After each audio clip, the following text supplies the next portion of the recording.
Welcome to the Grandstand Golf podcast. This is our special 2021 Masters preview podcast. I'm your host, Adam Bapty, and as always, I'm joined by my brothers, Craig. Hey, how we doing, guys? And Kevin. How's it going, everyone? All right, guys, we have a time planned for this episode, including unveiling our picks for this year's tournament. We're answering the pressing questions that everyone has, and we have a new game at the end. We're going to unveil a 2021 snake draft. For the first time, we're doing a snake draft for this year's tournament. First off, we did release a full field breakdown on YouTube. That is every single player in the field for this Masters. We released that on YouTube. We talked about every single person in the field from Answer to Zalatoris. Go check that out there. But guys, without further ado, it's not that clear that that's from A to Z. So like it's alphabetical in between. If you didn't know what the Answer to Zalatoris scale was. There you go. There you go. Guys, without further ado, should we jump? I say we kick it off with our picks first. Let's just get it out in the open. Let's do our picks first. What do you guys think? Yeah. So I think we're doing picks and one and dones here. And because the way we do our one and done, whoever is at the top of the money list has to go first. So I guess that means me. So I do want to say last Masters for November, this covers our one and done season. So we have two Masters in this one and done season. We did it before the previous tournament ended, which was, I think, the Houston Open. Is that right? Last year, yeah. And I think a bunch of us wanted to switch to DJ, but we didn't. Yeah, so this year we're going to call it our pencil on paper picks. You know, we still might change. If we do that, we'll go out on our Twitter at Grandstand Golf. Wednesday's the official cutoff. Wednesday you'll see the official one, but this is pretty this official.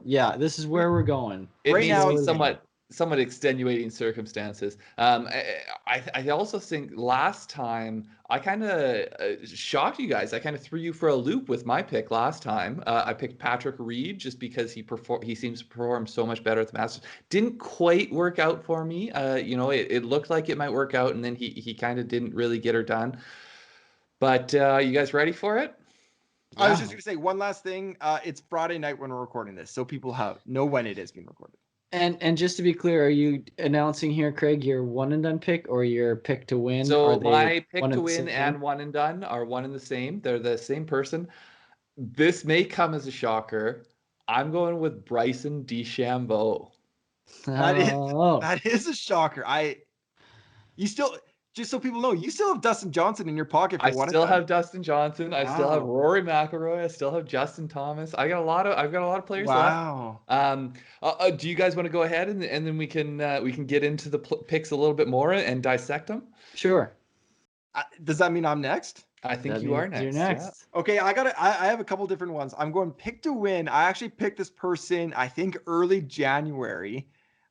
They are not my one and done, but my pick to win, I'm going Webb Simpson 40-1. Wow. I like those odds. I just like it's an out there pick, but my one and done. This is, it's Augusta. I have this guy. If I'm not going to use him here, I'm not going to use him anywhere. It's Jordan Spieth is my one and done. Wow. Didn't expect that one. Again, I still got DJ bold. in the pocket. Yeah, leaving DJ on the shelf, eh? Yeah. So I have already used DJ in the one and done at the U.S. Open last year. I don't know why I said that because he's not my pick to win anyway, so it doesn't matter. My pick to win is, and this is something that may be shifting because I have to decide how much risk I'm willing to take on here, but it is Jon Rahm. I like it, but it's baby watch. It's baby watch. Baby watch season. It's big time baby watch. I'm really hoping that baby comes like tonight or tomorrow, and he's just jubilant. If we get too close to Thursday and it hasn't happened, then I might have to pivot this one. But yeah, Jon Rahm, I think he's in. I mean, his game is so complete, anyways, but. I think that for me, the thing that made me lean his way was his short game. And I think we'll talk about it, but the course is going to be playing hard and fast. And I think his short game, he won at Memorial on a course that was playing that way. It's world class, obviously. He's my guy. He's a top 10 machine, even if he doesn't get the win for me, which he will. But even if he doesn't, I expect a strong finish. Yeah, I actually think the 2020 Memorial is a really good comp for this. And he did win there. So yeah, I like that. And sorry, that's your pick to win and you're one and done. Yeah. You guys, Okay. I believe you guys have already used him as a one and done, so feels Yeah, kind of like a both freebie. Adam and I used him at the U.S. Open, and Winged he Foot. really tailed off on the weekend to not even get us anything close to a top 10. I like the Rom pick. I have to say, so I didn't have the option to use him even if I wanted to. If I had him and there was no baby watch, I would be all over it. Like I think I Yeah. like the form, I like the fit. I think he's due. He's got 3 straight top 10s here. I just think he's going to get a green jacket. It's just a matter of time. Yeah, I agree with that for sure. I kind of, to be fair too, I'd kind of made up my mind on him and then was sort of not so much aware of the baby watch. And I was like, as I started reading up more, it started to worry me a little bit. So if these picks were like in stone, I don't know if you would take the same pick. That's the risky one. These are. It is. Yeah. So we'll see. And like I say, I may have to pivot. I've got some ideas that I'm not going to share because you guys will probably just pivot to those. So, I got to keep the cards close to my chest right now. But yeah. So okay, let's double back to Craig. The leader in our one and done right now picks Bryson. Craig, you talk about playing Bryson in thick, rough U.S. Open type settings, and then you throw a curveball and pick him here. He's not gonna have his greens book, I know the greens book, I know the rough, I know all the situations. So to me, this is just I am sick of trying to come up with reasons this doesn't make sense. So I don't think any of us were really that high on Bryson in the November Masters when everyone was picking him. He was coming off the U.S. Open. Yes. Everyone was picking him as the pick to win the Masters. He had talked about it being a par 68. He had a poor showing. So I was very impressed, not necessarily by Arnold Palmer. It's TPC Sawgrass. That's the one that put me over the edge. I just think that Bryson has a much more complete game than we like to give him credit for. Yes, he has the distance. If he's not leading the tour, it's pretty darn close in terms of par 3 scoring. Okay. I think that his approach play is something that I had really hammered on through the summer when we were, the great Bryson debate was going on, and it didn't seem like his distance control, all of these things were necessarily there. But Augusta's a course where it rewards driving distance, it rewards driving accuracy. On top of that, you need the short game, you need the precision into greens. I think Bryson has it all. I think the only thing you have to kind of overcome is why has he not done it yet? I think November, I'm not necessarily buying into the whole dizzy protein shake, drinking too many protein shakes, all that stuff. I don't know what was going on, but I do think he clearly was not comfortable. Like he didn't look like Bryson. He was letting shots slip away in a way that Bryson has not from what we've seen of him recently. So to me, it just kind of felt like Bryson's going to be, I want to say he's going to be a top 10, probably a top 5. And it's going to be like, well, obviously his form up to this point, like it's the same thing with Dustin Johnson. Like Dustin Johnson had 5 straight Masters appearances outside the top 10, and then his last 5 have been inside the top 10. I think we're going to see Bryson kind of turn that corner at Augusta, and I think it's going to be this year. Yeah, I mean, I agree with a lot of what you're saying. He's going to be in contention. He's going. I think he's going to be there. I really do think his putting might be like. I don't know how much of a change it is for him to not have the greens book, and if that's part of the method, then maybe that has been what's been throwing him off in the past. I don't know. But I mean, there's everything you say is true. He's got the distance. His game is absolutely complete.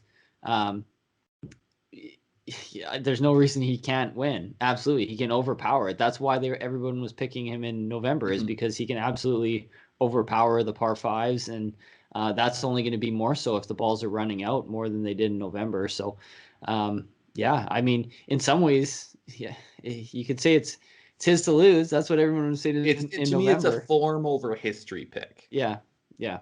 I don't think it's his to lose. I think there's still it's DJ's to lose. I think Bryson Bryson wins at such an incredible clip, and we've talked about that like he is playing outstanding golf. But I do want to kind of dive into his Masters history. Quick dive, not too long, but his best finish here was as an amateur in 2016. He was T21. He's been top 40 every time, but he's never beaten his T21 in 2016. So I think you're right. We're going to see these top 10 finishes, but it's bold to call his first top 10 and win. But I think we'll see him in the top 10. I think. Well, so first off, a 21st finish for an amateur. Like we talk about that's incredible. That's freaking incredible. Like it was incredible for him to come here in 2016. So for all the reasons that he has a bad history, it feels like Dustin, his first 3 were in the 30s. His first 3 appearances, then he had a 13, then he missed the cut, and then he's rattled off 5 straight top 10. So I just feel like not everyone gets Augusta right away. Rory, 5 straight appearances outside the top 10, and then he had 5 straight top 10s, and then another one this past year. So I just think, yes, it is bold to say that he's going to turn the corner this week or this year, this Masters. But why not? Hey, I like it, Craig. I like the bold picks. I always like the bold picks. But I think that's a good enough Bryson talk for now. Wait a second. Hang on. Are we? We're calling the guy who's like literally the second highest odds as a bold pick. Well, no, because Kevin, what you said, like there is this narrative of like he doesn't have his greens book, and he is a scientist, and around the greens here, and there is this narrative that this isn't the course. He's not going to be able to do it here. But I think that is kind of BS. I think you do need to learn the course a little bit. I think honestly, if it wasn't for TPC Sawgrass, I probably would not have picked him. Just because that is a course that does not suit him at all. And so the fact that he contended there that week, it's like, okay, he's in good enough form that at a course that is not perfect for him, he can go there and contend. So a course that on paper should be perfect for him, but he doesn't have the history. Let's see what happens. Well, let's move on to an actual bit of a bold pick. Adam, why don't you explain yours a little bit? So we're talking about Webb Simpson, okay? So he's my pick to win. He is pretty bold pick, I think. He's 40-1, I think. I don't know why you would take him as your pick to win and Spieth as your one and done. I don't really get that. Here's what I'm picked to win, and you know what? I don't know if we've really defined it much, and I don't know if I'm going to define it right now. But this is the pick that I like at his odds, and I already have it. So I already have it on my phone. I have it at worse odds than he's at right now. So why not just go to him? The reasons I liked him in January and bet him there are still reasons I like him. And the reason he's not my one and done is I think I've used him, but Spieth is a course specialist, and that's why. And his odds are much lower. So anyways, Webb Simpson, he talked about last year how he changed his strategy, how he attacks Augusta National. He's more conservative, where to hit into greens. It's completely changed his results here. So he had about 7 appearances with not that much success, a couple top 30s, but he didn't break through. Then he has a top 10 and a T5. Since 2018, he's been positive strokes gained in 10 of his last 12 rounds here. I think that's kind of a reversal. I think he is a player that can fit here. The only thing that he doesn't have is distance. He only averages about 293 off the tee. That's his driving distance. His total drives is a little bit longer, a little bit better in terms of the ranking, but I think he makes up for it with how he approaches with the long approaches, the 200 plus approaches. He putts very well. He's a top 10 in the PGA around the greens. He did miss a cut at the Players, which I don't love, but he was 6th at the WGC concession, so he does have a recent top 10. He kind of fits all those narratives. He's in the top 30 in the world. He does have a top 10 recently. He played well here last year. I just think he's kind of being slept on, so I'm going Webb. Yeah. Yes. As soon as I saw that your pick was Webb, I was kind of like, ooh, yeah, he could sneak up and grab one like this. That's kind of Webb's. I'm not buying it. I agree. I think Webb is like a top 10. Yeah, I can see that for sure. I mean, he's top 10 here the last 2 times he showed up. I don't know. There's something I don't see him having the I think Spieth is much more likely to win this than Webb. So yeah, he is. I potentially like Webb as a DFS play at his price. because we're getting Webb cheaper. Essentially, you're saying you like Webb at his price better than you like Spieth at his price. Yeah. So Webb is 9th in the world. He's 40-1, which is much higher than these other guys around him, I feel like. And his DFS price, I think is around like the 13th area ranking. So yeah, that's exactly it. So this is where I feel like we do need to define what it is as our pick to win, because by our pick to win, I mean I think this guy is the most likely one to win the tournament. Whereas you're saying you really like Webb at this value. Yes, but yeah, but I don't need excuses or asterisks next to him. I'm okay with he's all in on Webb. Hey. I'm not all in on Webb. I just think there's a stack. he can win this. He can absolutely win this. Is he the most likely to win it? No, but he can win this. Okay.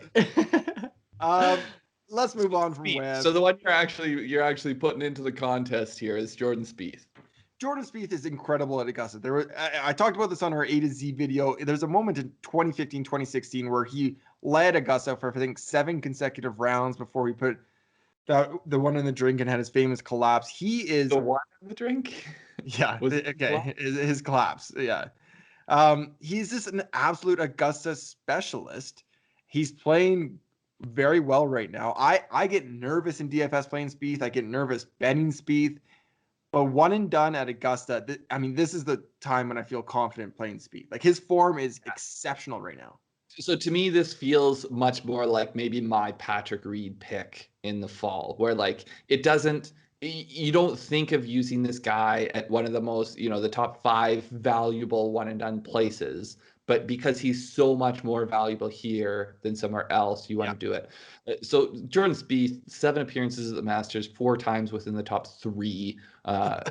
It's an absurd record he has here. So, and his form is good. So I get it. And the reason, like you said, if it happens, the world of golf and the world is going to be tuning in, because if Spieth is in contention here, it's gonna get people very excited. And I can play DJ anywhere for the rest of the year. I can play him anywhere and be pretty confident. I don't know if Spieth is officially back or Minnesota personally, but yeah. So do you think it's interesting that we will have used Spieth in 3 consecutive weeks in our one and done? Because I was kind of, I used him in the match play. I think Craig's got him this week, and now you're using him. And I'm thinking, okay, he's trying to tune up for Augusta here. I know I'm not going to use him at Augusta, so I'm going to play him when he's yeah. So you guys Adam's making the bold move. Yeah. I don't think it's bold at all. Listen, I've already bet him at Augusta, so I'm I'm you'll be okay with it. Yeah, I'll be okay with it. All right, Kevin. Shoot. What's up? Well, we talked wrong. We spoke wrong. Oh yeah, we did talk wrong. Yeah, that's fair. Dive into sleeper. Do we want to change up the order at all? Craig, do you want to go first here? No, I'll jump in. So sleeper, we're going 50-1 or worse in terms of their odds. So we're trying to look down the list a bit, but someone we think kind of has a legitimate shot to win it. I am going with Joaquin Niemann. I love this kid's game. I think he can show up at any course. I think he's got the distance to compete at Augusta. His form has not been awesome over the last 5 starts, but he still has been top 30 in his last 4, and then 43rd, and then a couple second places. So I think the form is good enough. Yes, he has started here once. I believe it was when he was an amateur. It was 2018. Yeah, so it was a few years ago. 2018, the guy, I want to say he's 22 now. So it was a while ago. It was a missed cut, if I remember correctly. But I'm putting essentially no weight into that. I think he's going to he shapes the ball right to left, which I think is better at Augusta. I think he's got an exceptional short game. I think he can be streaky. Like he's one of these people I think has a legitimate shot to win it from back there, because if he does get hot, he's so streaky hot that he could come out and win it. That's a bold statement right there. We're talking about a guy who's 20. Yeah, he's talented, but we have to remember he's 22, and he only has one appearance here that's miscut. Like, you can't. I don't know. People don't go into Augusta in the third round and then go on to win the tournament. Who did you pick here as your one and done? Jordan Spieth. What did he do the first time he showed up? He's crazy. Yeah, what I'm saying is things are the way they are until someone comes along and changes it. So I agree. He's the safe play would be that Niemann is not going to do it, but people come here and do well here young. So it's not unprecedented, I guess I would say. Yeah, you made me feel a little bit silly there. Right back at me. Yeah, but those are like, it's those aren't the norm. Yeah, yeah, Tiger and Jordan you're talking about. Those aren't guys that's not the norm. Okay, Kevin? Any thoughts on Niemann before we move on? No, Niemann's a guy I like a lot. I have noticed recently he's not been at his best form. He's a world class ball striker. I don't think his putting has been as dialed lately, and I fear a little bit about that at Augusta, because you need to be like bang on. You need to be in peak form putting, and that's actually what I've noticed about a lot of these guys that we're looking at in this 50+ range. A lot of ball strikers there. Mm-hmm. Well, yeah, there's ball strikers whose maybe their thing is like not. Well, there's the best some sort of hole. There's either they're ball strikers that there's some short game or putting question marks, or they're not quite the ball striker. They might be the older guys. They're past their prime. Yeah. Okay, So I'm gonna jump in here with okay. Yeah, go ahead. If that's okay. My sleeper is Jason Day at 50-1. So I like that we got to 50-1. I feel like this is a legit guy who could go out and win this. He has a great record at Augusta. 35 rounds here. He averages 2 strokes over strokes in total, 2 strokes in total per round. He has 3 top 5s in 2011, 2013, and 2019. I feel like with Jason Day too, we have seen kind of those flashes in the past year, but also consistency in the past couple of months with kind of decent top third-ish finishes. He was T7 at Pebble Beach. On the year, he ranks 35th strokes in tee to green, 41st strokes in total. I just like where Jason Day is at right now. I think he's always seemed like someone that should have a green jacket. His chances are running out. This could be one of the few that I think he has, and it wouldn't entirely shock me to see him get it. Yeah, why it seems like he should have a green jacket? It's because when he showed up his first time, he got second place. He almost won it the year that Schwartzel won it. And to me, that was my introduction to Jason Day. I agree with basically everything you're saying. I think he does have a good feel for the course. I think, so the health concerns are always part of the picture right now with Jason Day. But I think that if everything clicks for him, he can still compete up there at the highest level at the biggest tournaments. Yeah. Well, he's my sleeper as well, Adam. For all the reasons you said.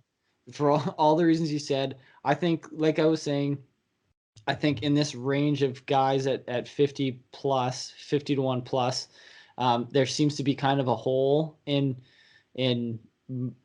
where you don't have 100% confidence in making the pick. Yeah.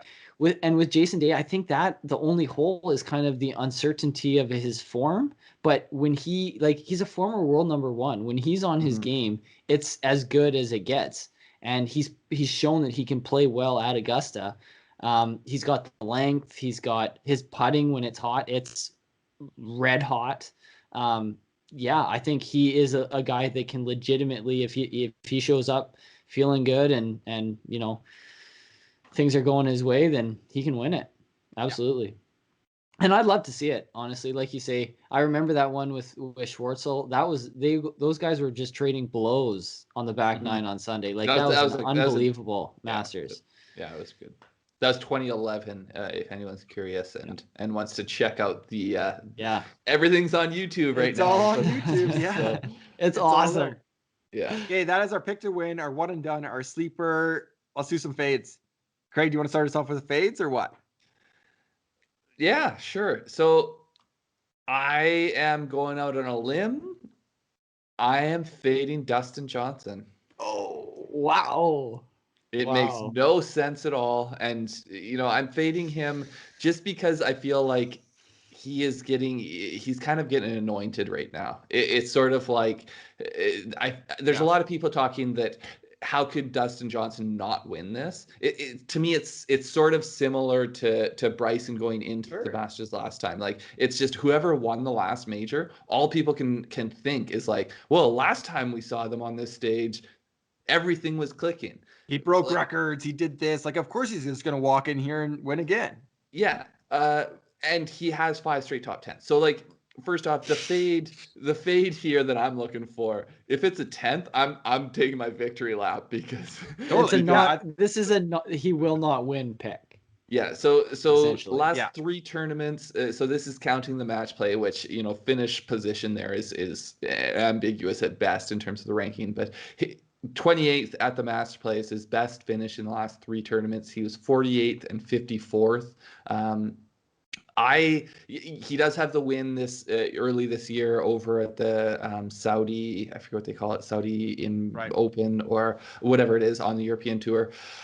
We have not seen his best golf for a little while, but no one seems to be kind of bringing that up. He was on an absolute heater through 2020, but we have not seen his best golf, I don't think, in 2021. So I'm pumping the brakes on DJ. That said, check out our DFS previews. I potentially will still play him, but in some small percent. I don't know for sure, but I'm saying pump the brakes. I'm saying pump the brakes on DJ. Yeah, no, I like it. He's also got the obligations with the dinner. He's got all these different things. He's not in the best form. People don't win here. I mean, the last one was Tiger in 2002. Very few people went back-to-back Masters. It's very, very difficult to do. So it is different November to April than April to April. A little bit different, but. So he has not finished outside the top 2 in his last 2 appearances here. So it's in 2019, everyone got top 2s. I think like Brooks got a top 2. Xander you get a top 2. You get a top 2. If you're not Tiger, you got a T2. It was like Tiger and everyone else. Yeah. Okay, Kevin. So I don't know if this is even allowed because it kind of seems a little bit obvious, but I was gonna fade Koepka. Is that no? That's not. No, scratch it. Allowed? Okay, scratch it. Yes, it just made sense. I'm not gonna take the guy that's just had surgery. Recently engaged. I know his head somewhere else. Yeah, he was able to bend that knee, so that's good. Yeah, it's showing progress. Unfortunately, it really pains me to do this then, but I'm going to have to fade Rory. Oh, I felt that coming. Because Rory is a guy going into 2021. I wanted to believe that this was going to be his year to win the Masters, and I placed a futures bet on it, and I just I have zero faith in that bet at this point, and I we've all seen what Rory's done in the past month or so. He's trying to find something. Augusta is not the place where you can get away without having it. So unfortunately, it's Rory for me.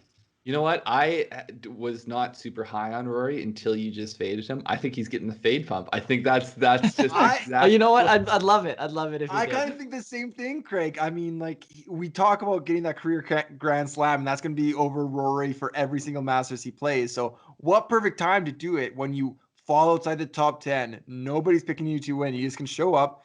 You've worked with your coach and you can figure out how to hit those 80-yard little wedges, and boom, you got your career Grand Slam. You got your green jacket. Not to mention he's listening to the pod right now, and he's like, you know what, Kevin, I'll show you. Screw you.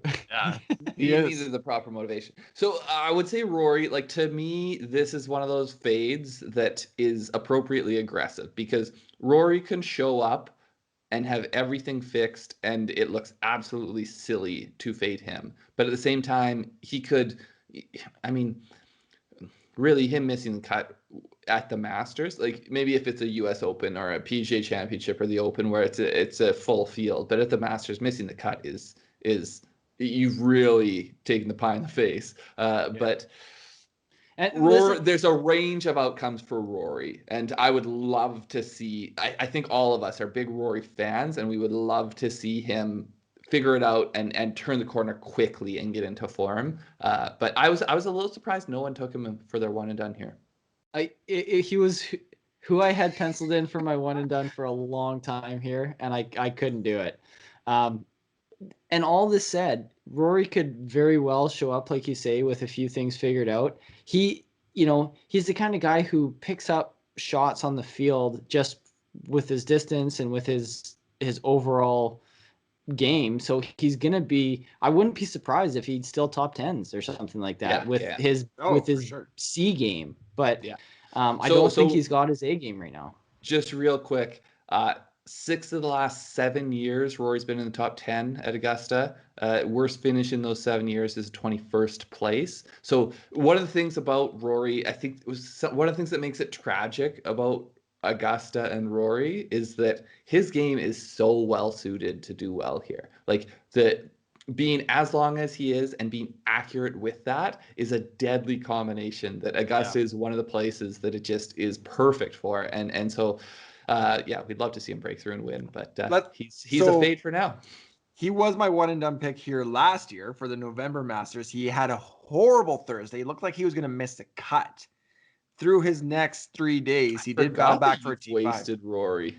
I did not waste him. I got a T5 out of him. From where he's been. But he does. I mean, okay, I get miscut at the players. Match play wasn't that great, but he was T10 at Arnold Palmer and T6 at WGC Concession. Rory's C game is still a lot better than most players' A games out there. Yeah. Okay. I like both of those guys. I think they're bold picks. I'm going maybe lower hanging fruit here. I'm going Tyrrell Hatton. 40-1 is my fade. Hatton is just like a guy I kind of want. Is this too far out? You guys are both giving me kind of. I don't know. That's almost a sleeper range. Isn't it a top 10? Isn't it have to be in the top 10 of the field? I think you better move up the board there a little bit. Like, give me a break. He's 8th ranked golfer in the world. Yeah, and he's 1, 2, 3, 4, 5, 6, 7, 20. 20th in the field. Okay. Let's hear you. We'll hear you out. It's got to be like a miscut or something. I mean, I don't think he's gonna win either. If that we don't have a definition around this fade. I'm just fading him. I think of the elite guys, the top 10 players in the world, as we're calling it. Kevin's guys ranked 11th in the world. Give me a break. Yeah, but it's Rory, man. Yeah. Okay. This is the guy. He's had 6. What do you say? 6 top 10s in the last 7 years. I'm sorry. Hey, what a silly Tyrrell fade. doesn't quite have that resume yet. All right. Well, that's why he's my fade. I think. So I was gonna say Tyrrell Hatton's best finish at the Masters is 44th. He's made the cut 2 out of 4 years. Like bold predictions here from Adam. That's why we got DJ, we got Rory, and we got Tyrrell Hatton. He doesn't even think his pick to win is gonna win. Wow, I am just. Can everyone tell now that I'm the youngest sibling here, just getting beaten up on, getting ganged up on here by my older brothers? Top 10 player in the world, 8th in the world, Tyrrell Hatton. Yeah, because. The trend I'm giving you is I think there's a trend like the horses for courses that people play well here usually continue that success. And Tyrrell Hatton hasn't proved that at all. Much like Bryson DeChambeau, he does not have a top 10 here. His best finish is a T44. He's missed the cut 2 out of 4 times. His last top 10 in the U.S. was at the Vivid Houston Open. He's played 6 times in the U.S. since then on the PGA Tour, WGC Major, whatever it may be. In no top 10s in those 6 tries. So Hatton, I like cheering for him. He is an elite player in this world. I would love to see him a top 10, but I think right now it's one of those where I'm not going to be early on it. I got to see from you if you can play this course well. You know what? So the one thing. Sorry. I agree with him as a fade. I think there's sound judgment there. I want to hear, like, what are you fading him to, though? Like, are you saying he's outside the top 30? I'm saying, okay, so let's say he doesn't get that top 20. Okay. Come Okay, that's. I mean, it's something. It's something. But you know what? So bad here. The one thing I will agree with you on is that's what you said there about you want to see, you're not going to be early on him. You want to see him prove it first. That's kind of the way I feel about Bryson at Augusta right now too. So I don't feel that way about Bryson, but I do feel that way about Hatton because Bryson and I is think on the a one different thing planet. for I feel me would be the one difference is that Bryson should fit here, whereas Terrell Hatton, I don't feel like what he does.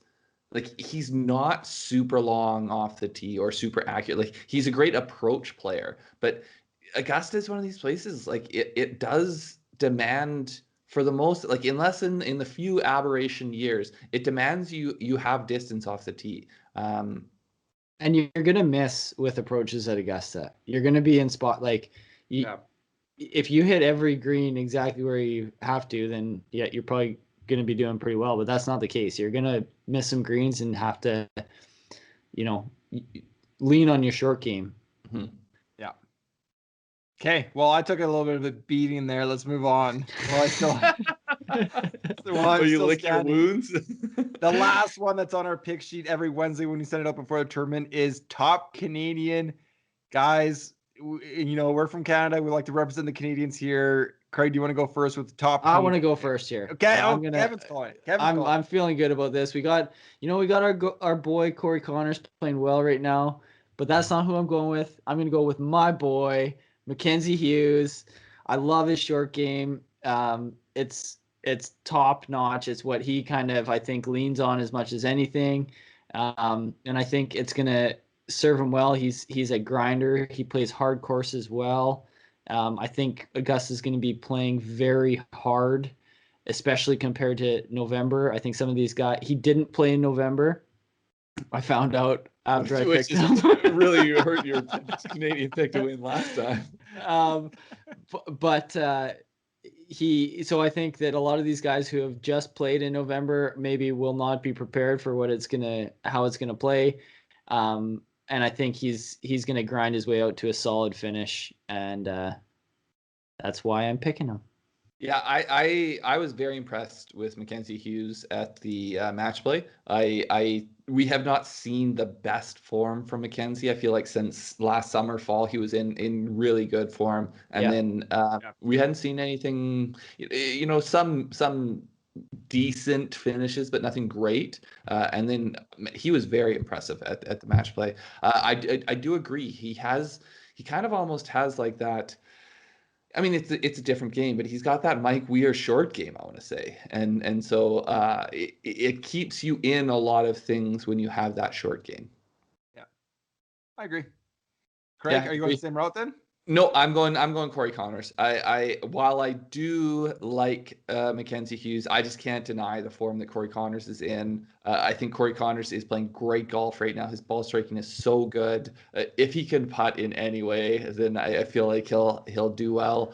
He was top 10 here in November. I do think that probably for him, the soft November course is maybe a little bit more advantageous than what we'll see now. But even still, I just, the form is so good that I'm going Corey Connors.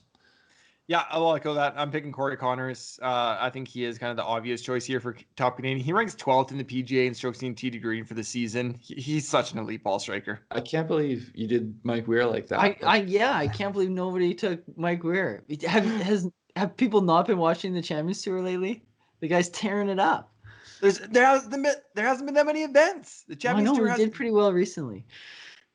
In Hawaii, was it? He did pretty well? No, he did well in he did do well in Hawaii. At the Cologuard Classic, I think it was. Oh, the Cologuard, yeah.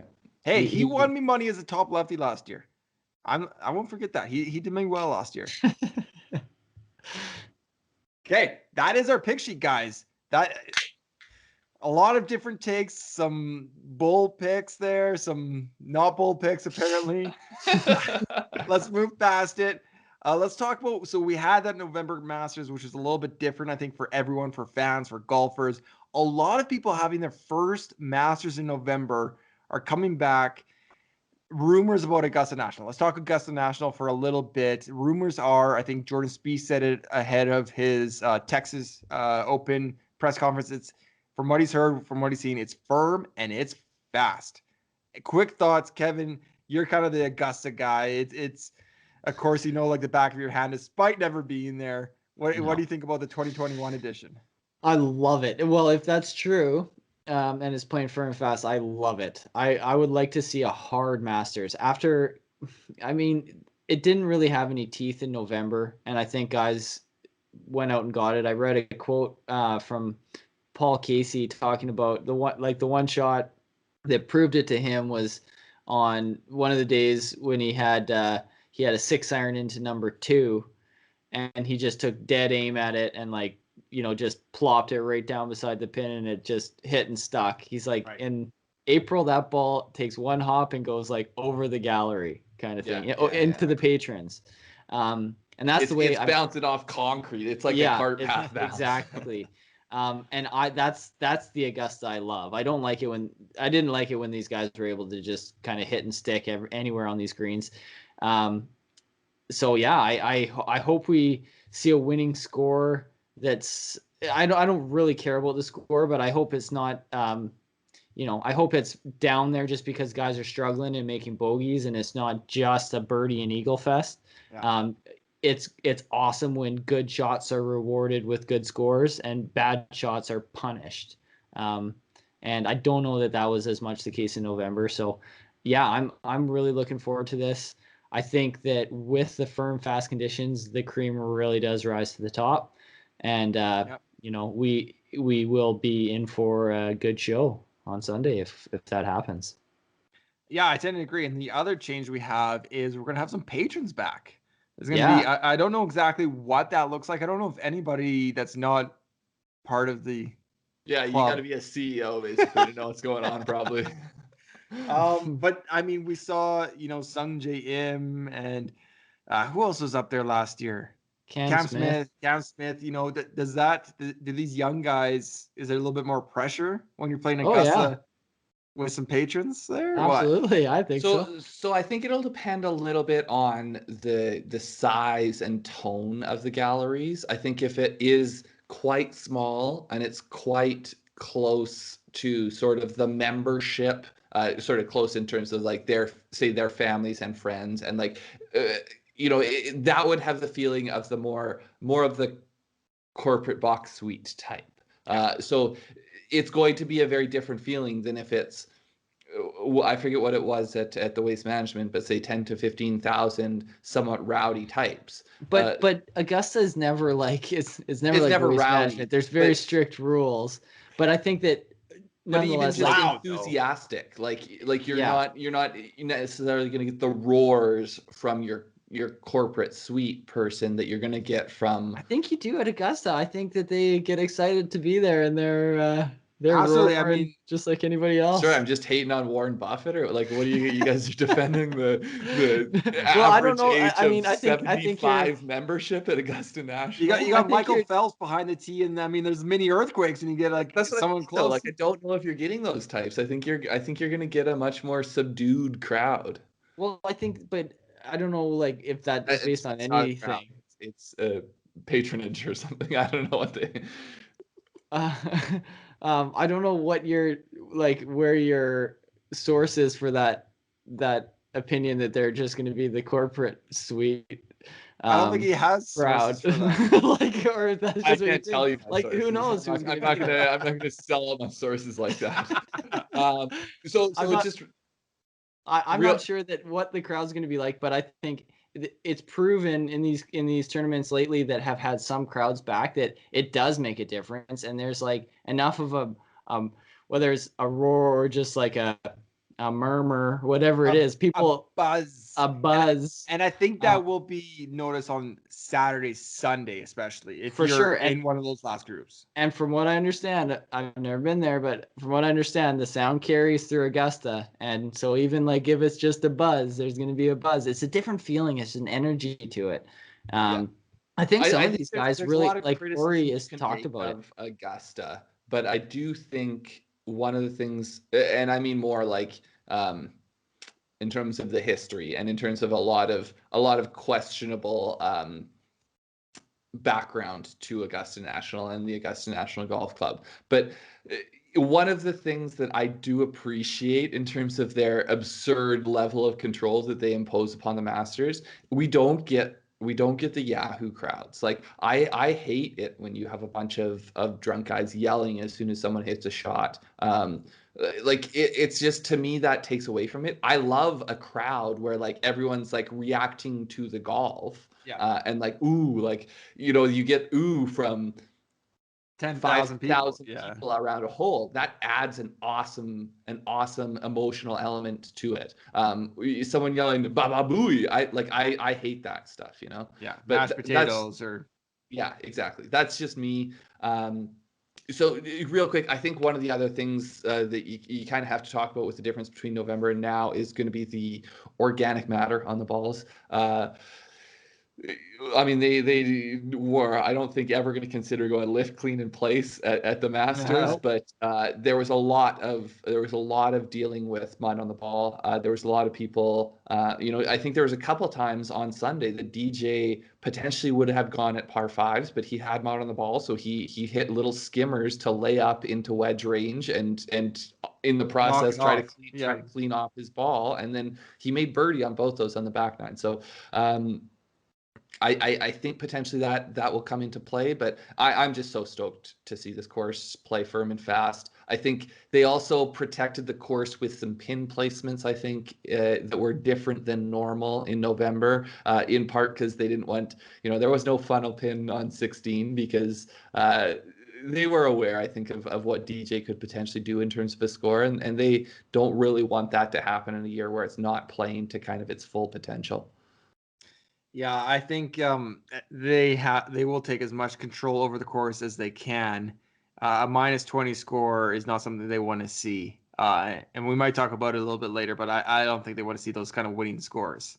So you know how much control they can take over the care about the score as much as the US Open. I mean, obviously they don't care as much as the US Open. Yeah, no, but they don't want it to get eaten up. Yeah. And I think really they didn't want to like have some crazy number set in this year that is not going to be touched because it's always going to be so much harder after that year, Yeah. No, I think that's fair. I was going to say, you know how much control they have over that course? All of the control. All of it. As much as you can control nature, right? You can't control the rain that comes down or whatever. You can suck the water out of the greens as soon as you need some bird songs? We got some bird songs. We'll just flick them on. Yeah. Yeah. The other one that in my research this year, I don't know if you guys knew this, but they used to put blue dye in the ponds to make them seem bluer. That doesn't shock me at all. It doesn't shock me at all, but it just seems so silly. Yeah. Well, they still paint paint turf green that might have a little bit of brown tinge to it. But that I kind of expect that from them. The blue dye, maybe it's just because I have a water science background. That just irks me.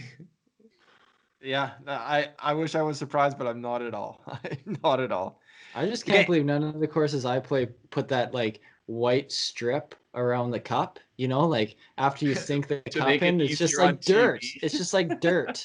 Like, what am I, a savage playing with the dirt? Well, they don't need to pick up the cup on TV so much when you're playing. Yeah, sorry, Kev. Okay, guys, let's move into a couple questions specific about the 2021 tournament.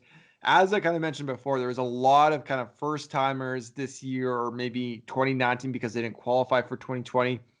So the question I'm throwing out to you two, and I'm going to rip through this real quick, but the best sophomore showing from these guys that debuted last year. And I'm just going to go real quick. We got Answer, Bezadenhout, Cameron Champ, Griffin, Homa, Hovland, who didn't play in 2020, but did play in 2019 as a low am, Sungjae Im, Kokrak, Morikawa, Munoz, CT Pan, Perez, Scotty Scheffler, and Matthew Wolff. Craig, I think, do you want to take this one on? Who do you think has the best? I want to go last. You want to go last? You want to go last? Okay. Kevin, you want to take it? Sure.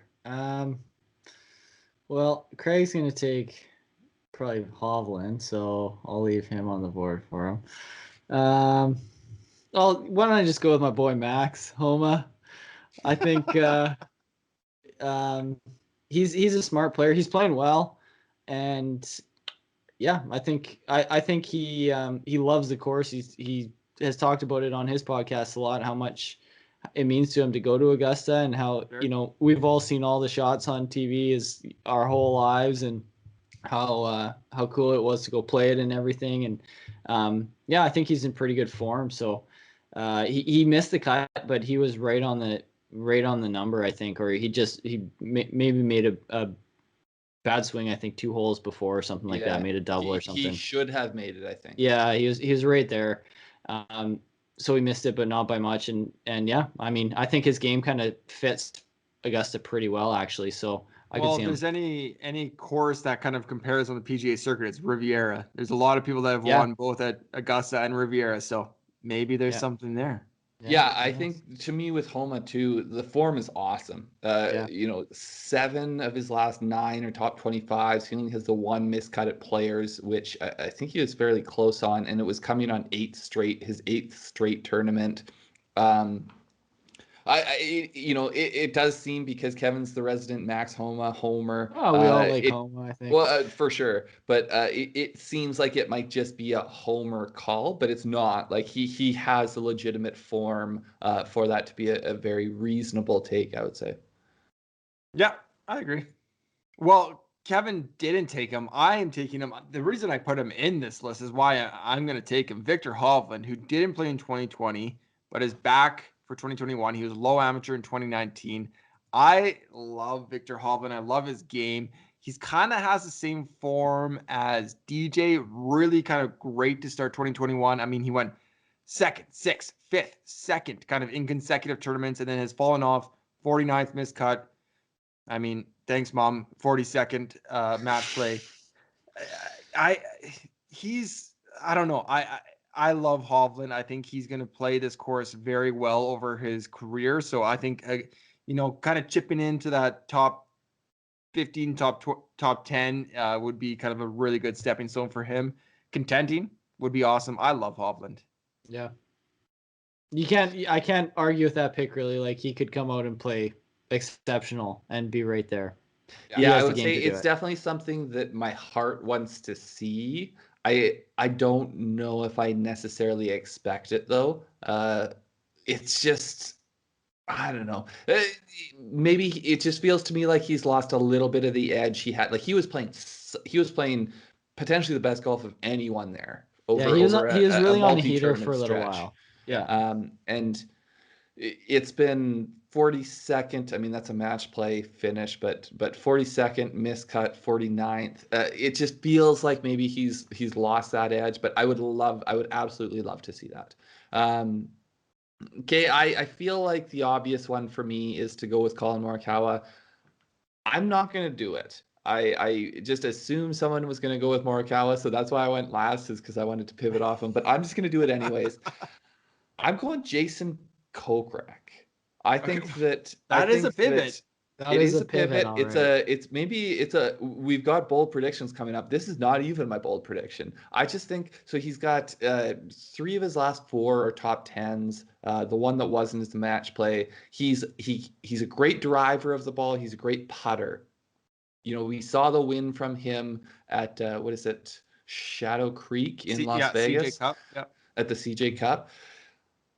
He is one of these guys that does not have a long, extensive history at the Masters for his age. Obviously, he's a little bit different than all the other guys on this list. But I think his game is well suited to Augusta. So if he can figure out the course, I think we could see a little bit. Maybe I'll call it a surprise top 10 to get him into the field next year.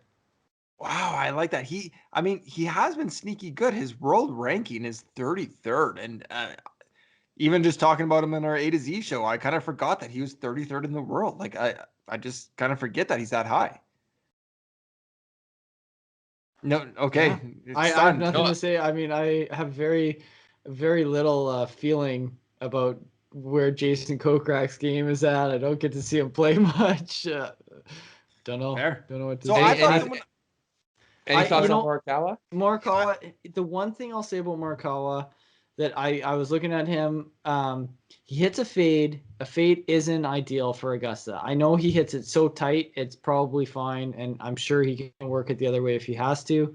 But there's definitely holes that a draw is preferential. I was actually hoping someone would take Morikawa, and I would do a straight up bet with Hovland versus Morikawa, but I don't think I'm going to get any takers there. Nope. Interesting. Interesting. Okay, let's move on. So the next question. Although I'll tell you what I will do. Both of us faded a guy. I'll take my fade. I'll take him straight up. Like whoever finishes higher. I'll take my fade straight up over your fade. No, so you're not confident in your fade? No, thank you. I'm confident. No, he's saying he's. Yeah. I'm saying I faded someone of better pedigree. Ooh. Not too scared about that. Next question thrown out there. I think we're calling this most likely to not return next year of the top 50 official world golf ranking, top 50 qualifiers. Do you want me to rip through this list real quick? So I'll just elaborate on that. There's multiple ways you can qualify to get into the Masters. There's people who have qualified because they won this year. You know, we've got our Jim Hermans, our Brian Gays. We kept those guys off of this list. These are people who qualified with their top 50 world golf rankings. There was 2 times that happened. There's some guys that qualified, I want to say at the end of 2020, the end of the calendar year, and there's some people that qualified last week. So we've got a list of guys who have qualified just on that, and we're going to be choosing someone who is going to fall out of that list and not make it here next year. So rip through the list real quick, Adam.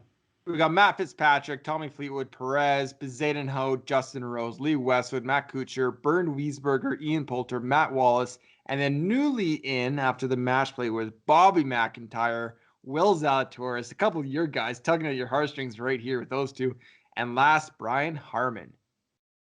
So I can't help but notice that there's a lot of Europeans on that list.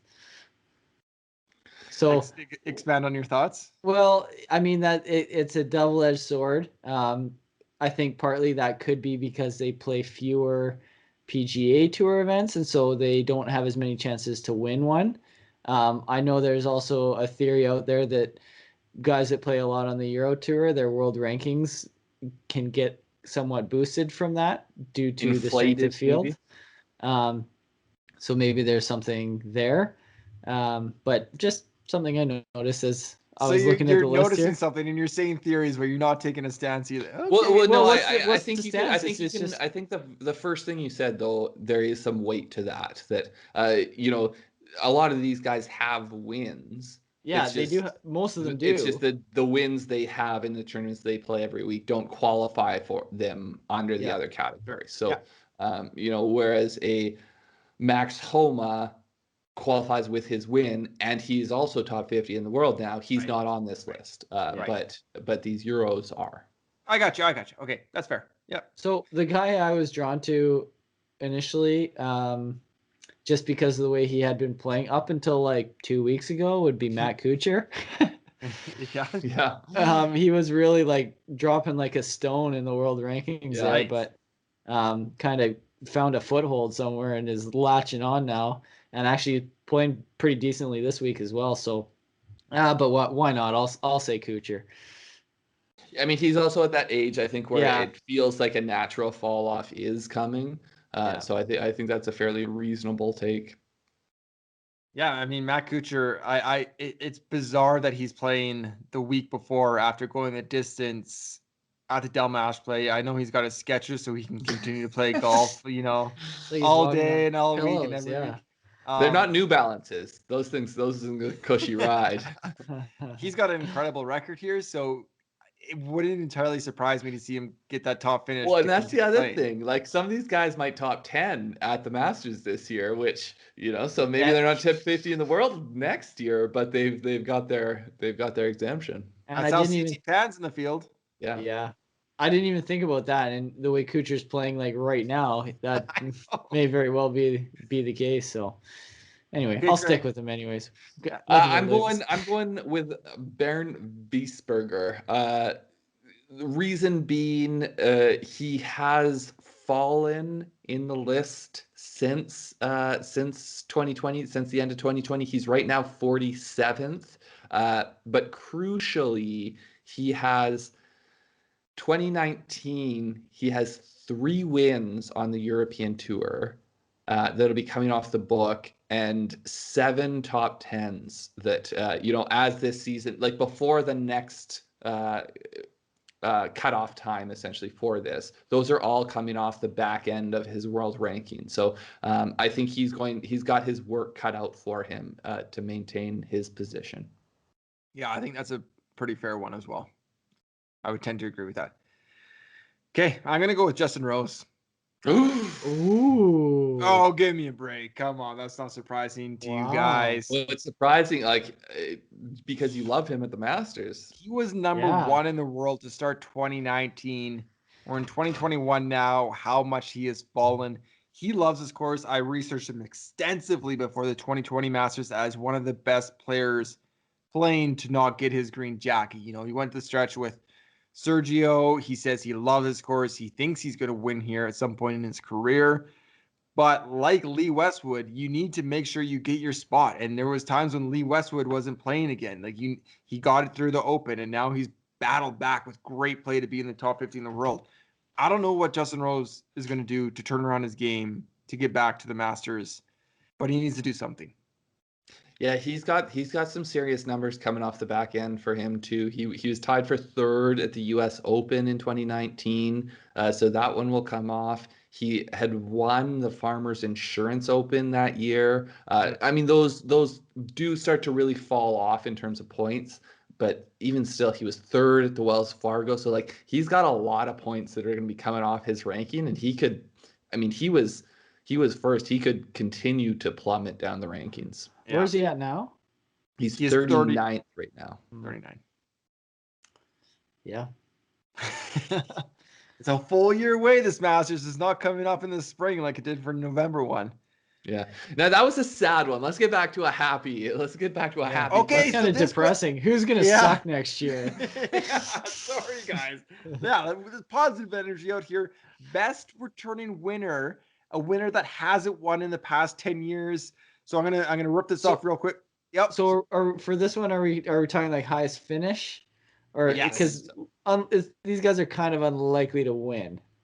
Yeah, I don't think we're gonna pick a winner here, but highest finish we'll call it. I think we go get a handful of guys who win the cut or make the cut. Sorry, we've got Freddie Couples, Zach Johnson, Phil Mickelson, Vijay Singh, Mike Weir, Bernhard Langer, Larry Mize, Charles Schwartzel, Sandy Lyle, and Jose Maria Olazabal. Thank you.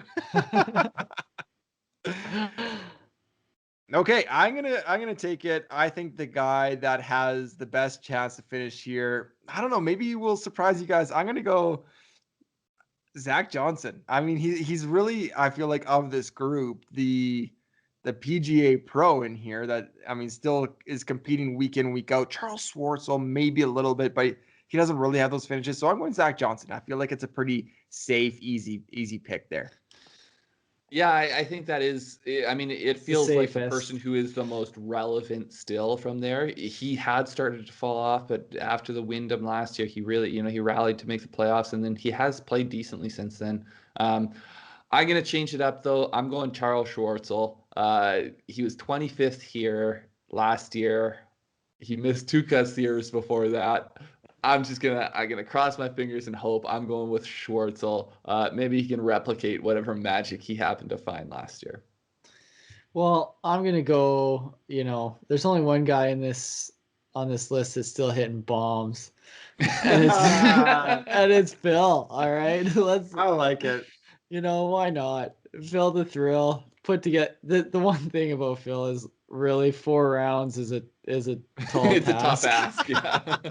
But I mean, he's the one guy that I think still can hit it far, and the consistency is at times on the Champions Tour. Yeah, so let's go Phil. See what happens.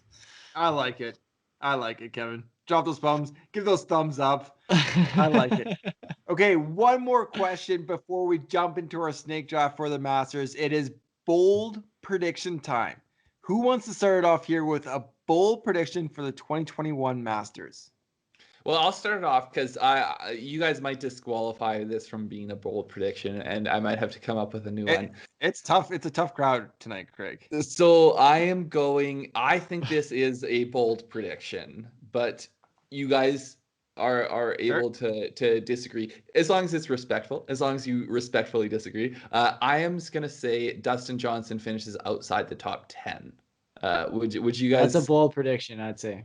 Yeah. I'm gonna say DJ does not. He breaks his streak of 5 straight top 10s. He finishes outside the top 10. Yeah, I don't know.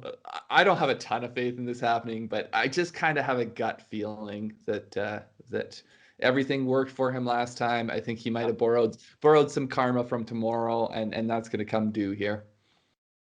I like it, Craig. I like it. Bold prediction. Okay, Kevin, you're up. Am I up? You're up.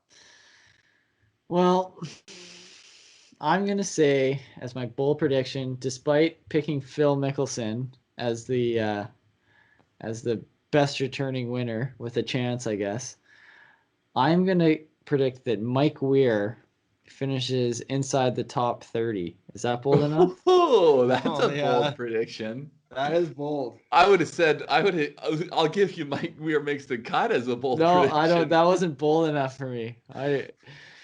Top 30. Yeah, I like it. That's bold. That is bold. And the thing about that is, it's scary. Is my boy Mackenzie Hughes got to finish ahead of that. So just to understand how bold that is, Mike Weir has made one cut in the last 6 years here.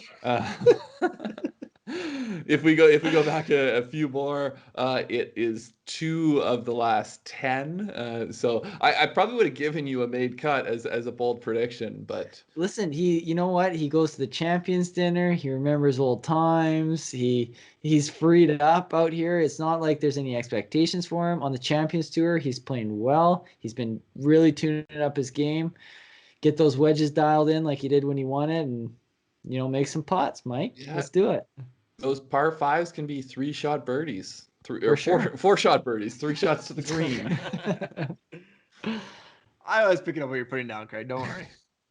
Okay, my bold prediction. You guys want a couple players? I'm going with a tournament bold prediction. I'm going less. I feel like this is out there. You guys might disagree. You might put it all on me, but less than 10 players finished the tournament under par. Ooh, that's bold. That's 43 players finished the tournament under par last year. I'm trying to look at the last time it happened. I think 2016 when Danny Willett might have been the last time. There was only maybe a handful. That would be six under par. You know what? That would be awesome. I hope you're right with that. I think it would be awesome if that's the case. So I'm going my bold prediction, less than 10 people finish under par. A lot of things have to happen for that to actually pan out, but that's my bold prediction. Yeah, I don't know if you've been talking to the meteorologists or not, but no, it's bold. I don't know whether or not I stand on your side, but it would be a very entertaining tournament if that's the case at Augusta. For sure. A lot of movement, that's for sure. Yeah. Okay, guys, this is our last thing we're doing for this Masters preview podcast. We're going to unveil a snake draft for the first time ever. We have 3 of us. We're picking. We're going to go 1 to 3, then reverse order back. That's what a snake draft is. Off camera. Now, just to be clear, my bold prediction of Dustin Johnson finishing outside the top 10, that may or may not have. I don't know. My snake draft results might counter that, but we'll see here. You're waffling pretty hard. You're being less bold right now. All right. How many picks are we gonna do here? I think we're gonna go 10 players, right? We're going 10 each. So it's gonna be about 30-ish, 30 players, top 30-ish. I was trying to say. It's going to be kind of like a one and done. May not get Terrell Hatton drafted. I was thinking that. Wow. So the winner it's prize money based, right? Prize money, like one and done. The prize money is the points. That's how we determine the winner. So a lottery happened off camera before this happened by Kevin's wife. He was the number one selection. It actually ended up in birth order. So it's going to be Kevin, it's going to be Craig, and then I will be in the 3rd and 4th position. Is anybody copying this down? Yeah, I'll get it. I'll do the notes here. All right. We need official record of this. I mean, first pick. Can I get right into it? I'm just going to tell you, I'm going to put you on the clock if you take any time beyond. I'm taking seconds. No time. Baby watch be damned. I'm putting my money where my mouth is. Jon Rahm, chalk it up. Number 1 pick. Okay. I'll stand with my boy Bryson. I'm one and done in him. I'm staking him. I'm happy to go with Bryson. Okay, give me the low-hanging fruit. I'll take DJ in the 3rd selection, and I will wrap around here and take. I don't know if he's going to be with me. I'm going to take Jordan Spieth here in 4. Ooh. Whoa, now your boy Webb, eh? I think Webb might fall down later round. Okay, well, I guess I'm hoping that there's some carryover from the Players' Championship. I'm taking, and you know what? Maybe these guys that we haven't talked about, we should touch on here. I'm taking Justin Thomas. Justin Thomas comes in here fresh off a Players' Championship. His best finish in the 2020 at the Masters in the 2020 Masters. Just quick thoughts, just because he's someone we haven't brought up yet. Yeah, I mean, I was discussing pivots. He may, in fact, be a pivot of mine if Jon Rahm Baby Watch goes not the way I would like. So he's definitely somebody on my radar for sure. So I just real quick, I want to give you his last 5 Masters appearances: 39th, 22nd, 17th, 12th, 4th. I mean, there's only 3 spots left to move up. He seems to be trending in the right direction. Does the trend continue? I don't know. Guess that's puts me on the clock here. Don't pull the Vikings at the NFL draft. And how much time do I have? I'm gonna go with Adam's boy, Patrick Cantlay. Wow, I like it. Another one, we spoke about him on our A to Z, but he's got all the tools. I think we're ready to see some success from him here. Why not go with the always solid Xander Schauffele? Okay, well, Xander, actually, should we touch on Xander real quick while we're here? I mean, he was a T2 in 2019, I believe, right? Yeah, who wasn't, right? So Xander actually is someone I thought some people might look at. He had a very good Masters history for, this is only his 4th time here. But going into the fall one, he had gone 50th to 2nd, and then he was 17th last time. So he fell off a bit, but he's someone who you think should be able to handle this course. He draws the ball for a right-hander. It's probably the better way to move the ball. I like him at this course in the long term. Not awesome form as of late. No. And that's actually, I've been looking at him as a one and done, and that's why I didn't pull the trigger. Yeah. But would be very surprised if he was kind of outside the top 20, you know? Yeah. Adam, any thoughts on Xander? Yeah, I like him. Complete game. I think he'll play well here. Okay. I'm going with Rory here. We've spoken at him. We've spoken on him, so I don't know if we need to get into that anymore. I'll happily collect my Rory McIlroy green jacket, completing the career Grand Slam. I omitted him as I had faded him. So, but that was, here's hoping. Yeah. Yeah, I like it, Craig. You're building a solid roster here. Players that we have, I'm going to say players that are left right now at the top of the board. There's Morikawa, Patrick Reed, Brooks. I don't think we have any hope of playing. Tony Finau, Webb Simpson, and Hatton. So of those kind of guys that I'm looking at right there, at the end of the 3rd, I'm going to go Tony Finau as my selection. Ooh, my boy, Tony. Yeah. Kevin's boy. Great history here, except 38th last year wasn't the best, but would I use him as my one and done? but I think he had he's shown that he plays this course really well. Early success, not the best form, missed the cut. I mean, this is Friday night. He missed the cut at the Texas Open. Didn't hit a single fairway. It seemed like Thursday, Friday this week. So, yeah. But, okay. But we like his game. It's just we didn't see it today. Yeah. 401 is a pick. And I think it's time to go Webb Simpson, the winner of the 2021 Masters. He fell. Yeah. I can't believe he's fell this far. I'm going to take Webb Simpson. Round 4, pick 1. Oh, man, you guys are making this hard on me. I really, really want to take Colin Morikawa, but I can't. I'm going to go with Patrick Reed. I knew you were going to do that. Thank you for not making me pick Patrick Reed.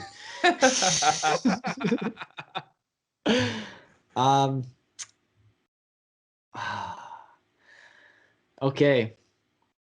I am going to go with Daniel Berger. Wow.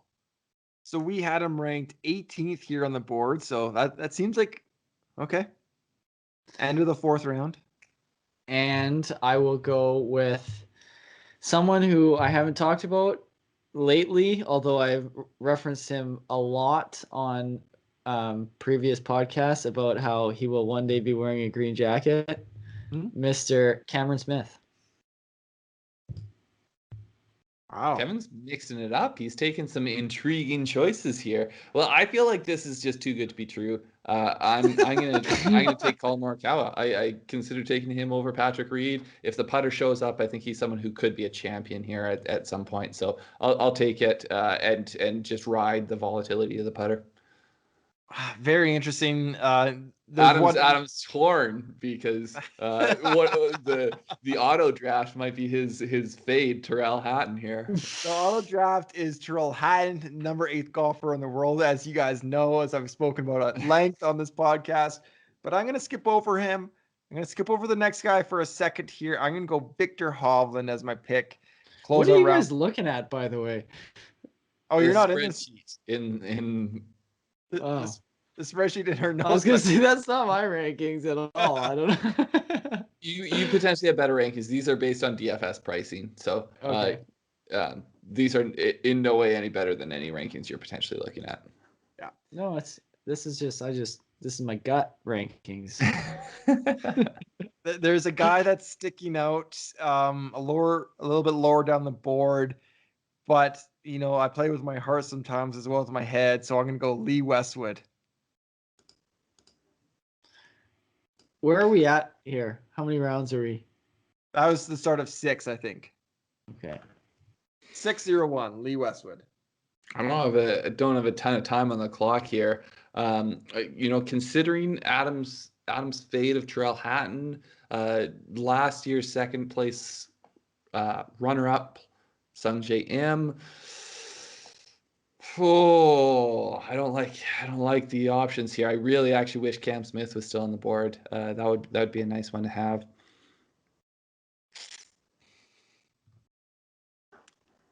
I'll take Sungjae. Wow. Okay. I feel like he's safe. I feel like I know Sungjae is going to cash that 20th place check. Yeah, I mean, I'm not shooting for top 20s here. I'm shooting for winners. Well, I mean, it kind of seems like it's a bit of an auto draft situation for me here, but I'm going to go with Tommy Fleetwood. Okay, Tommy boy. You got another one? And I will be choosing at the beginning of the 7th round, I believe.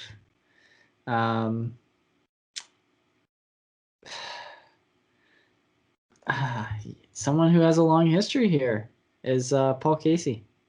Oh, I like it. Couple of Englishmen there, right? Am I right? Yeah.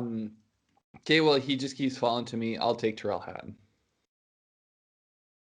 See, that's not who I thought you were going to say was falling to you, but I'm going to take the guy that I think is falling to me, and that's Hideki Matsuyama. playing well so far. Well, he's had some good, some bad this week so far at the Valero Texas Open.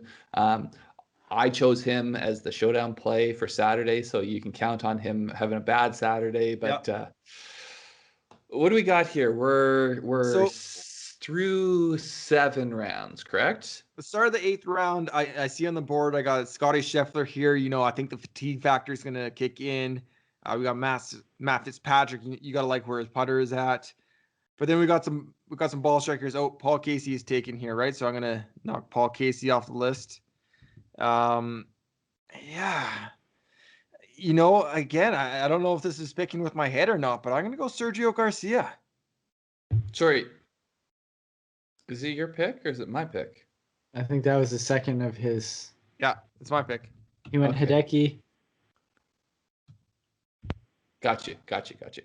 I was wondering why you were jumping the goat there, but okay. Well, oh man, this is tough. Talent or experience? That's sort of the crossroads I'm at. And I'm gonna go with a little bit of experience, and I'm gonna snag the guy you guys both have as a sleeper. I'm gonna go with Jason Day. Was hoping he would slip. I like it. Well, speaking of experience and ball striker, I will go. We'll see if we can get through this without Craig making a comment about his looks. Adam Scott. Oh man, we probably can't get through. And then I guess at the beginning of the 9th round, if I have that right. Yeah, you got that right. We will go with. You're on the clock. You have 10 seconds. 5. Let's go with Scotty Scheffler.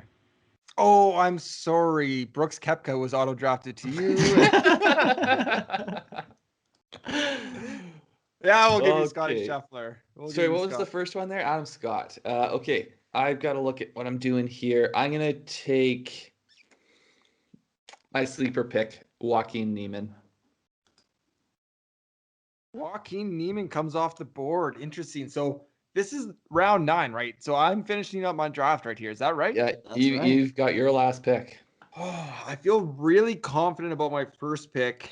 Actually, you know what? I feel pretty good about both. I'm going to give Louis Oosthuizen the respect of round 9. I'm going to select him at the tail end of round 9. Oosty is my pick there. And to bring it back, just to make sure I'm looking at the same draft board here, is Matt Fitzpatrick still out there? He's out there.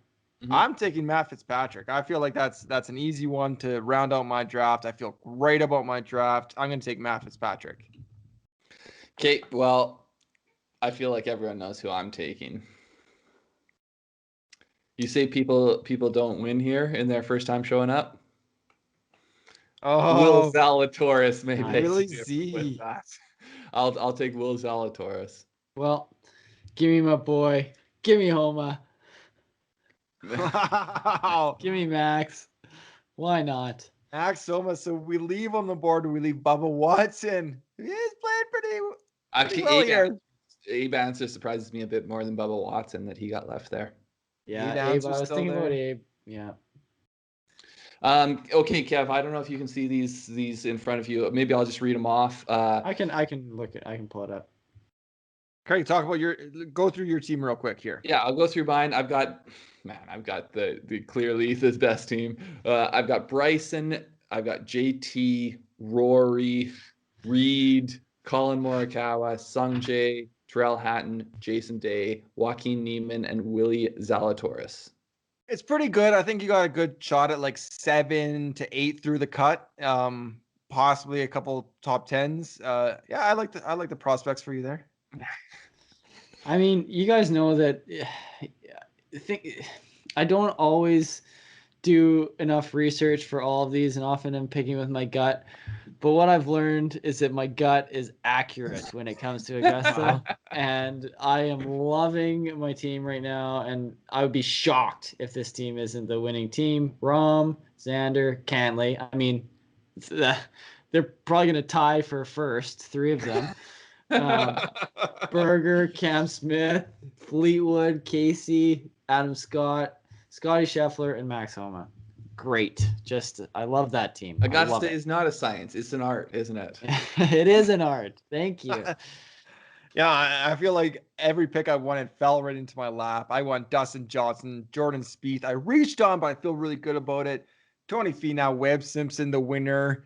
Hovland, Westwood, Matsuyama, Sergio Garcia. It's a ball striking section for me right there. Louis Oosthuizen and Matt Fitzpatrick. Safe, tons of upside. I'm liking what I got, guys. I feel like if it was a scramble, I'd feel pretty good about my team, you know? I'm gonna put these all out. We're gonna throw them on Twitter. I'm gonna put a poll together. I want to see who people think is gonna win. I'll be interested to see what the public has to say about these teams. But really, you're kind of chasing that winner's paycheck. I mean, you gotta absolutely. Or I mean, unless you really stack a bunch of guys in the top 5 kind of thing. Yeah.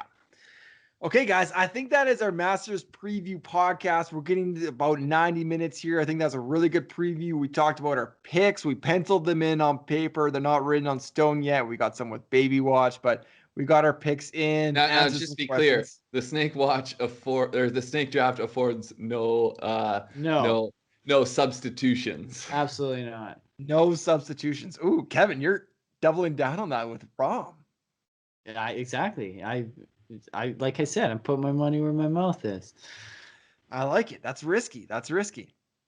Thank you everybody for listening. Thank you for watching. If you're on YouTube, hit that thumbs up, subscribe to our channel. If you're on a podcast, subscribe to our podcast. Or if you're on YouTube, go over to a podcast. Give us those 5 stars. I feel like we have earned it.